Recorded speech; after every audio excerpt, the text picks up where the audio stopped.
Hey guys, in this video, I will show you how to fix Spotify not playing music on Roblox. Alright, let's begin. First, check if Roblox and Spotify are using the same audio device. Open the volume mixer and make sure neither is muted. Next, open Windows Sound Settings and turn off Allow applications to take exclusive control of this device. Also, allow Spotify to run in the background. On Windows, check privacy settings, and on mobile, adjust battery or background activity options. Close Discord, overlays, or other apps that may interfere with audio. Update Roblox and Spotify, then restart both. If it still doesn't work, reinstall Spotify. You can also try using the Spotify web player in a browser while playing Roblox.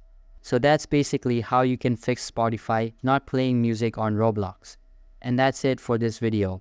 If you find this helpful, consider subscribing and giving this a big thumbs up. Thanks.